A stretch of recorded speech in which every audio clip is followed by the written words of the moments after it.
What's up, poker players? My name is Romulo Doria. I'm 26 years old. I'm a professional poker player since I was 18 years old back in Brazil. My purpose with this channel is on helping whoever is watching on being a more profitable poker player. And to do that, I'm willing to show my whole life as a poker player, the downswings and the upswings that are into the life of any poker player I know. I'm specialized in poker live. That's pretty much what I play my whole life. I started back in Brazil when I was 18, and since then it turned out to be very good for me, and this is why I do until today. Right now I'm in Chicago. The first place I'll play in this episode is a charitable poker, in which 20% of all the money that comes in goes to charity. That's actually pretty nice. I don't know how much filming in my hands will affect my game. Maybe it will, maybe it won't. I really don't know, and I'm excited to see the result of what's going on. And I promise you guys that I'm gonna show you all my profits and loss, no matter what they are. I've had some really good results in the last 5 years, and I hope to keep having those results in the future, and hopefully that will happen. If not, you guys will know. I hope you guys enjoy, and let's see what happens tomorrow.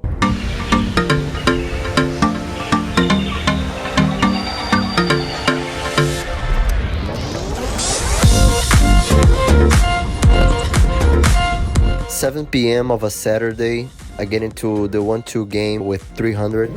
First hand, I receive ace queen offsuit, under the gun straddles to 5, one caller in my right. I raise to 25. Everybody folds and I push the first spot. This happens every time. There's a lot of limpers in this game, so you just raise in position, and many times they're gonna fold, and when they call, you're gonna be playing a pot in position, sometimes c-betting, and they're gonna fold, and that happens every time in the 1-2 game. Second hand, I get ace king suited from the big blind. Under the gun raises to 12. Two players call. I decide to squeeze to 60. The under the gun called, he had like 160, 170 total, so SPR is pretty low right now. Who's showing me? There's people that hide. The flop comes king 9-7 rainbow. I go all in. I'm all in. All in's the call? And he takes a while and ends up folding. Next hand I get king jack off. I raise to 12 from the middle position. 4 players call. I already have an aggressive image on the table because I raised a lot of hands, and I like to have this image because when I have a good hand, I'll be able to extract a lot of money. The flop comes jack 4-3 rainbow. I see bet to 30. Everybody folds. I'm already winning 200 and something in the session. Yes, sir. This hand I get queen jack offsuit, one limper before me. I raise to 10. Just the limper called, 2 players. The flop comes queen jack 4 rainbow. He checks. I check behind because I don't think he hit nothing on this flop, and I want to try to give him a chance to hit something. Turn comes a 6. He bets 15.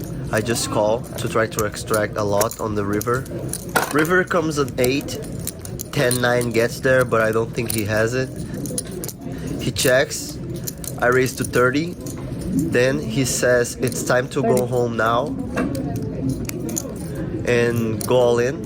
I snap call. He show some combination of hand with just a pair of jacks, and I show queen jack for the winner. I'm already winning 480 now. Got into the game with 300. I see jack 4 suited on the button. One player limps before me. I decide to limp as well. The flop comes jack 9-5 rainbow. The player in the small blind raises to 10. One fold. The guy before me called, and now I have a decision to make. I can call here, or I can decide to raise. And because there's not a lot of turns that I like, and I think I'm ahead right now, I decided to raise to 30. Raise it up. 30 to play. The guy on the small blind shows all in. He doesn't have so much of big of a stack, so I think top pair is enough to go against him. I call for 32 more. I like betting with only a weak pair of jacks here to protect my equity, because I feel like I'm winning most of the times.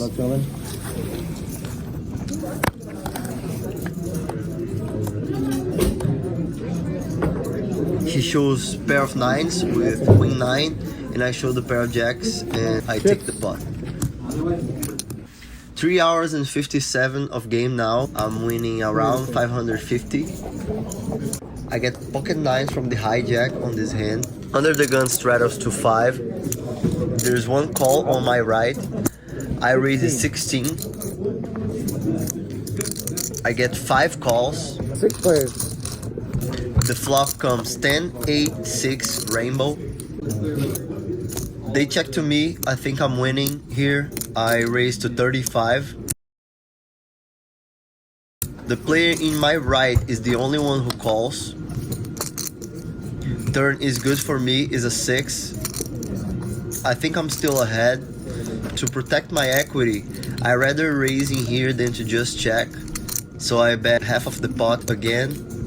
70. And he finally decides to fold. This hand I get ace-4 suited. I limp from the under the gun. I usually don't do that, but this table was not punishing limpers enough. Cutoff raises to 10. I call, other 2 players call, 4 to the flop. The flop comes king 4 10 with 2 spades. Great flop for us. I check to induce the guy on my left to bet. The guy on my left makes 25.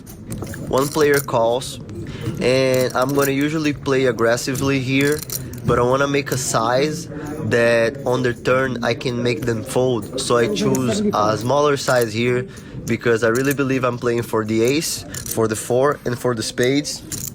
Both players call. The turn comes a perfect card, 5 of spades.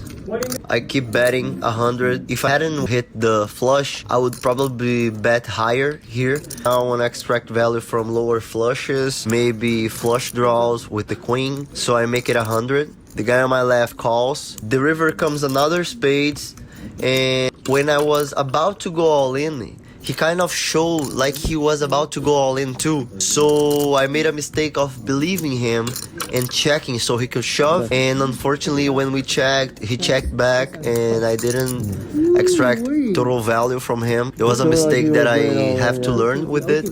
I should have just went all in. He had 250, 270. He would probably call. Almost 6 hours of game. The game is about to finish at 2 a.m. I'm winning a little more than $800, and this ace-queen suited on the button comes. 15. It's a straddle game. Cutoff decides to raise to 15. I just call from the button. 6 players see the flop. The flop comes 8, jack, 3 with 2 clubs. I got 2 overs and a flush draw. Under the gun +1 raises to 55. Cutoff calls.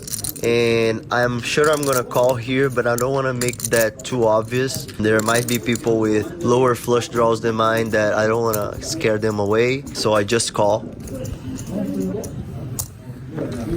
The turn comes a 5 of clubs, great card for us, and the cutoff raises 150. And here I'm clearly calling again.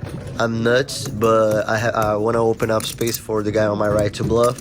I still want the guy on my left to call if he has a lower flush or a flush draw or any other hand that he would be able to call this 150. I take a little while again, and then call. Under the gun +1 folds. No more double checks. If you get it wrong, shit happens. The river comes another club. Heads up. He goes all in of $280. I snap call. Call.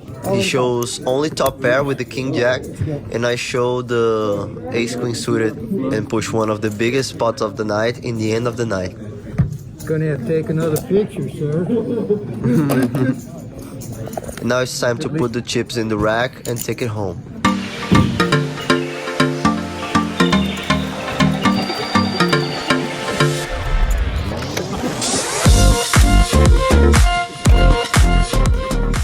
hope you guys enjoyed this episode. If you did, please hit the like and subscribe. That helps a lot to the channel. And thank you.